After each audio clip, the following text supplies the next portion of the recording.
자, 이거 한번 잘 봐주세요, 시청자 여러분. 최근 3년 동안요, 100% 구속이 됐습니다. 3년 동안 100% 구속이 됐어요. 근데 예외에 한 명이 있습니다. 3년 동안 100%인데 예외에 한 명이 등장했어요. 그래서 지금 논란이 되고 있는 겁니다. 자, 김민지 기자. 조국 장관의 동생이 이제 구속영장이 청구가 됐는데 법원에서 구속의 필요성을 느끼지 아니합니다. 구속영장을 기각했습니다. 논란이 뜨겁죠? 그렇습니다. 조국 장관 동생 조모 씨에게는 혐의가 여러 가지가 있는데 특히 웅동학원 허위 소송 의혹과 관련된 배임과 배임 수재에 대해서는 법원이 이제 다툼의 여지가 있다라고 판단을 했고 또 나머지 교사를 채용할 때 금품을 받고 관련 증거들을 없애라고 한 의혹 같은 것들이 있는데 여기에 대해서도 혐의가 있었지만 여기에서는 다툼의 여지가 있고 증거가 광범위하게 이미 수집이 됐다. 그리고 또한 이제 조모 씨의 건강 상태 같은 것들을 들어서 구속에 필요성이 없다라고 판단을 했는데요. 검찰은 바로 좀 반박을 입장을 내면서 납득할 수 없다라고 하면서 영장 재청구를 검토했습니다. 영장 다시 치겠다 이겁니다. 검찰 입장에서는 법원이 조 장관 동생 영장 기각한 거 우린 납득할 수 없습니다. 다시 영장을 재청구하겠습니다. 이런 걸 아주 무게감 있게 검토하고 있는 것으로 알려지고 있는데요. 이게 지금 논란이 되고 있는 키포인트는 이겁니다. 그래픽 좀 주세요. 자, 그러니까 조국 장관 동생이 웅동중학교에 교사를 채용하는 과정에서 돈을 받고 교사를 채용해 준 혐의를 받고 있는 거 아니겠습니까? 2억 원을 받았어요. 2억 원. 1억 원씩 이게 두 명한테 받은 거예요.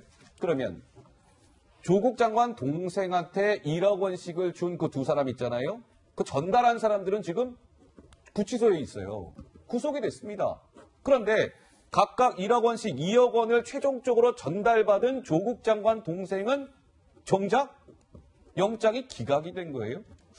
우리 이준석 의원이 납득이 되십니까? 당연히 시청자분들 납득이 안 될 거고요. 예. 그렇기 때문에 저는 지금 사법개혁이니 검찰개혁이니 하는 것들이 큰 틀에서 어떤 원칙을 가지고 진행되고 있는 것인지 아니면 불구속 수사에 대한 원칙 자체도 이번에 이제 갑자기 변하는 것이 아닌지. 왜냐하면 모든 기록은 깨지기 위해서 있는 것이라고는 하지만은 3년간 100% 구속을 시키다가 이런 상황에서 구속 안 시키는 걸 보면서 조국 장관 일가 하나 때문에 지금 대한민국의 사법체계 전체가 흔들리는 것 아니냐 이런 의구심을 가질 수밖에 없고요.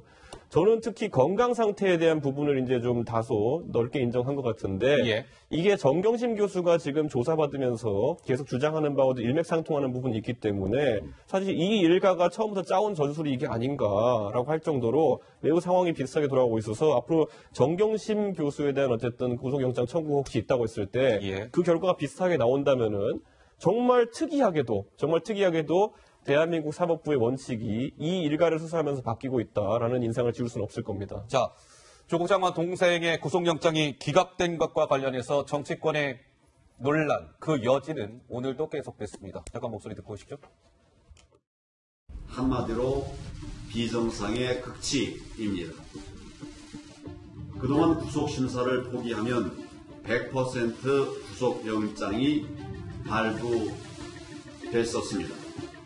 그런데 조국 동생이 유일한 예외가 되었습니다. 또 다른 흑막이 있는 것이 아니냐는 의심을 받기에 충분한 일입니다.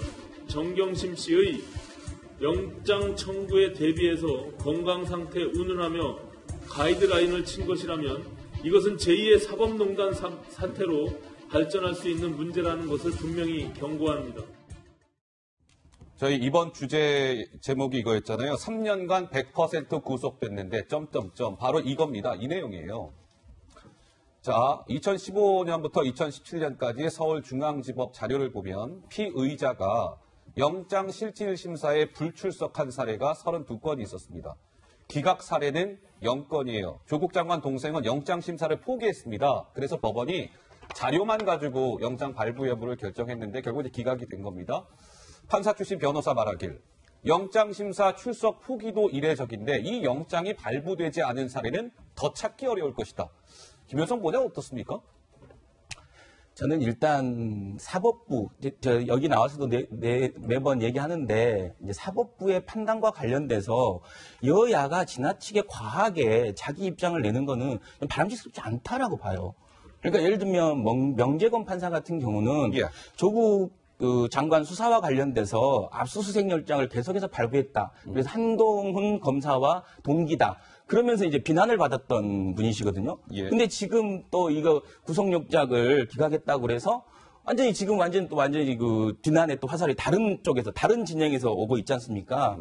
저는 이렇게 되면 한국 사회의 이런 문제에 갈등을 조절하거나 이런 정치력을 발휘할 수 있는 공간이 너무 없어진다라는 생각이 들고요. 결국은 삼권 분립과 관련돼서는 존중돼야 된다라는 생각이고 100%였는데 왜 여기만 예외냐라는 것도 저는 법리 해석을 통해서 판사가 내린 결정이잖아요. 그래서 예. 그 부분에 대해서 지나치게 어떻게 보면 이거에 대해서 유불리를 따지는 이런 것들을 자체가 굉장히 갈등을 좀 조장하고 있는 게 아닌가라는 생각이 듭니다. 그래서 알겠습니다. 분명히 말씀드리지만 이 명재권 판사 같은 경우는 유리한 판단도 했고 불리한 판단도 했어요. 이번 과정에서. 그러면 상당히 공정하게 객관적인 게 아닌가라는 생각이 네. 듭니다. 사실 저희는 시청자 여러분, 법원의 판단은 무조건 존중해야 합니다. 그리고 판사의 의견 또한 당연히 존중해야 합니다. 그럼에도 지금 논란은 좀 이어지고 있는데요. 자, 그래픽 좀 주세요.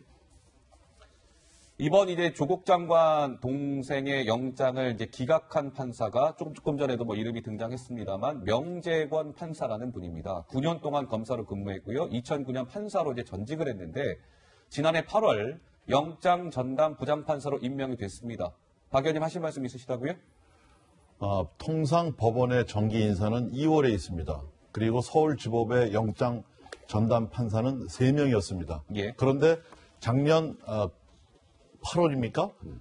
명재권 판사가 갑자기 한 명 더 투입이 된 거예요. 그래요? 그래서 영장 부장 판사가 영장 검사가 3명에다가 4명이 됐는데 오. 9월 달부터 이제 이 사법농단, 소위 말하는 사법농단의 수사가 시작이 됐거든요. 예. 그러니까 판사들에 대한 영장을 발부를 해야 되는데 명재권 판사가 양승태 대법원장의 영장을 발부한 사람입니다. 예. 그러니까 아주 이례적으로 8월 달에 한 명이 더 추가가 됐고 그리고 공교롭게 명재권 판사가 심사했던 조국 관련한 수사에서 2명이 또 기각이 됐고 이 조국 씨 동생이 3번째로 기각이 된 거거든요. 예. 그러니까 누가 봐도 어떤 사람은 그렇지 않습니까? 명재권이가 미쳤다고 이런 얘기를 한 분도 지금 있어요. 마치 그래픽 나오는데 네. 김용남 전 의원이 네, 그래서 이제 이런 의견들이 있어서 서울지법에서 영장 전담 판사를 했던 한 분이 이 사건에 대해서 법원이 스스로 법원에 5점을 찍은 이 기각이다 이렇게까지 얘기를 하고요. 예. 아까 저는 이 조국 씨 동생이 이게 구치소에 나오는 걸 보면서 참 쇼에 능한 가족이다라는 생각이 드는 게 교회 능하다? 이 조국 씨 동생은 디스크 수술한다고 병원에 입원했는데 왜 갑자기 목에다가 저걸 대고 나옵니까? 예. 저도 이 목 디스크 수술을 해봤습니다만 어허. 저건 목 디스크 수술할 때만 끼고 다니는 이 목 보호대예요. 지금 저거요? 그렇습니다. 그러니까 저렇게 하고 나와야 판사가 기각을 했다. 건강 상태도 유념할 필요가 있다 한 이유가 뒷받침이 되니까 저렇게 나오는 것 같은데 예. 저는 참으로 이 대한민국 사법부가 정말 정의와 양심의 마지막 보루인데 엊그저께 여당에서 검찰을 공격하더니 갑자기 법원 개혁을 얘기를 했거든요. 예. 그리고 막 얘기를 하다가 기각이 되고 나서 어제 오늘은 또 이 법원 개혁에 대해서 아무 소리가 없어요. 어허. 이런 어떤 보이지 않는 압력 이런 것들이 작용해서 저런 기각이 난 거 아닌가 이렇게 강하게 의심하고 있고요. 예. 그 명재권 판사가 작년 8월에 임명된 이 과정은 정말 정기 인사가 아닌 아주 이례적인 일인데 예. 정말 업무가 많아서 알겠습니다. 임명을 했는지 이것도 좀 국정조사를 해야 된다 근데 이렇게 생각합니다. 좀 보태면요. 명재권 판사는 거듭 얘기하지만 이번 사건과 관련돼서 압수수색 영장을 굉장히 또 가장 많이 발부했던 분 중에 하나예요.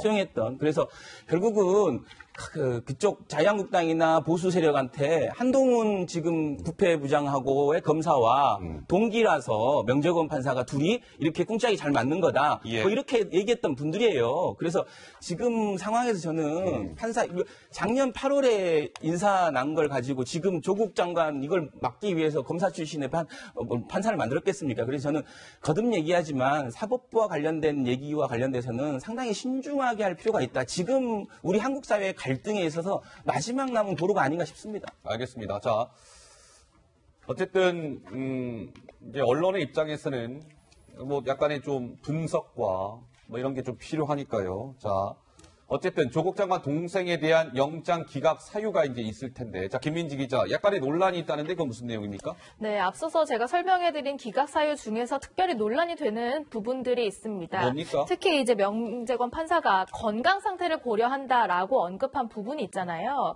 그런데 일각에서는 앞서 검찰이 이제 강제 구인장을 집행하면서 부산에 입원해 있던 이 조국 장관의 동생을 데리고 올 때 재판을 받을 수 있는 상태라는 소견서를 받아왔다. 이상 없는 것을 확인하면서 강제 구인을 해왔다는 점을 들어서 이 건강 상태를 고려했다는 점이 좀 말이 안 되는 것 아니냐. 이런 얘기를 또 제기하고 있고요. 또 하나는 채용비리 의혹 사실관계를 대체로 지금 인정하고 있기 때문에 구속 사유가 안 된다라고 판단한 부분. 법조계에서는 도망갈 염려가 있기 때문에 오히려 구속해야 된다라는 목소리를 높이고 있습니다. 그래요? 여당에서는 이 명재권 판사에 대한 판단에 대해서 적절한 판단이다 이렇게 이야기하고 있습니다. 여당의 목소리까지 한번 들어보시죠.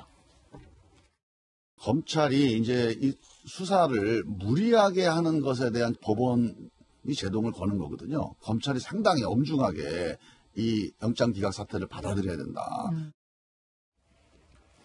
네, 김종민 의원의 목소리 듣고 왔는데요. 그런데 이 보면 한번 그래픽 좀 주세요. 또 이런 부분이 있는 것 같아요. 이 명재권 판사라는 분이 그동안 영장 발부하고 이런 지금 그걸 보고 계시는데요. 양승태 전 대법원장 구속영장 발부, 박병대 전 대법관 압수수색영장 발부, 고영한 전 대법관 압수수색영장 발부, 윤중천 씨에 대해서 구속영장 발부. 그런데 기각이 된 3건이 있습니다. 근데 하나의 공통점이 있어요. 조 장관과 관련된 것들이라는 겁니다. 코링포피 대표 이모 씨, 웰스 시엔트 대표 최모 씨, 조국 법무부 장관 동생 영장 기각이라는 건데요. 이게 어떻게 봐야 될까요? 저는 이제 많은 국민들이 지켜볼 겁니다. 거기까지는 사실 종범에 가까운 사람들 또는 사실상 사실 크게 관심 받지 못했던 인물들이라면은 이제 과연 정경심 교수에 대한 사실상의 수사가 종료되고 만약에 구속 기소를 하게 된다면은 혹시라도 명재권 판사가 다시 한번 판단할 수 있는 기회가 있게 된다면은 그때 어떤 판단을 내릴지에 대해서 바라볼 거고요. 과거에 우병우 수석을 지적해 보자면 우병우 수석도 구속영장이 2번 나오지 않고 3번째까지 가가지고 구속을 시킨 전례가 있습니다. 예. 그렇기 때문에 검찰이 수사를 보강해서 다시 제출한 영장에 대해서 어떻게 법원이 반응할지 이런 것들 볼 테고요. 지금 상황에서 여당이 이게 당연하고 법원이 제동을 걸었다 이렇게 표현하는 것 자체가 우선 검찰 수사가 잘못되었다는 선입견을 바탕으로 한 주장이거든요. 저는 나중에 그럼 발부되면 또 뭐라고 할지 여당이 지금 일희일비하는 것 같은데 한번 지켜보겠습니다. 예. 자. 그런데 김민지 기자, 오늘 말이에요. 자유한국당 의원들이 어딘가를 찾아서 항의 방문을 갔다는데 어디를 간 겁니까? 네, 대법원장과 서울중앙지검을 찾아서 이제 항의를 했습니다. 영장 기각된 것들에 대해서 항의를 했는데 대법원장, 서울중앙지방법원장 등을 항의하러 가는 이유에 대해서 이렇게 이야기했습니다. 직접 들어보시죠. 참으로 어처구니 없는 조국 씨 동생에게는 영장 기적이 일어났습니다. 2019년 10월 9일은 사법부 치욕의 날로 기록될 것이라고 그렇게 보고 있습니다. 명판사가 영장 전담이 되고 난 이후에 법 상시에 어긋나는 그런 영장 발부와 기각이 많다고 보고 있습니다. 대법원장과 서울중앙지방법원장을 항의 방문할 계획입니다. 조국 전 민정수석과 관련된 수사 과정에서의 영장 기각 사례들을 보면 조국 사건과 관련된 많은 영장 기각은 사실상 법원이 증거인멸의 공범을 자처한 것과 다름없다고 생각을 합니다. 이런 목소리가 나왔어요. 이충상이라는 분이 있는데요. 지금 경북대 로스쿨 교수인데 이분이 전에 뭐 한 분이냐면 지금 명재권 판사처럼 영장 전담 판사를 지낸 분입니다. 근데 이충상 교수가 이번 이 조국 장관 동생 구속영장 기각과 관련해서 이해 못할 판단이에요. 법원 스스로가 5점을 찍은 날 같습니다. 기각 결론을 미리 내려놓고 사유를 억지로 짜맞춘 창피한 결정입니다. 이렇게 얘기했어요. 이충상 교수. 자, 또 주범인 조국 동생에 대해 영장 기각을 하는 것은 큰 잘못이다. 범죄 하나만으로 도망의 염려가 있다고 보아 구속을 해야지 그 범죄를 조국 동생이 인정하고 있다는 이유로 영장 기각을 할 일이 아니다. 영장을 발부했어야 마땅했다라는 게 이충상 교수의 주장인 것이죠. 조국 씨의 예. 동생은요, 교사 채용과 관련된 돈 1억 원씩 2명한테 2억만 받은 게 아니고, 예. 그 돈을 받은 사람들을 도피시켰었어요. 아, 도피? 예, 증거인멸 교사죄까지 있는 사람입니다. 예. 그런데 그런 사람의 영장을, 혐의를 인정하고 있고, 뭐 다툼의 여지가 있고, 건강 상태를 감안해서, 기각했다는 것은 참으로 저런 조국 씨 동생이 기각될 정도면 대한민국에 구속해서 재판할 사람 하나도 없다. 예. 이렇게 사법부가 지금 변호사들이 제가 한 10명한테 물어봤는데 예. 입을 뭐 똑같아요. 그래요? 저런 정도로 관대한 법원 같으면 이제 구속영장 하면은 전부 다 기각될 것으로 본다. 한번 보겠습니다. 예, 알겠습니다. 자, 조 장관 동생 영장 기각 논란까지 좀 짚어드렸습니다.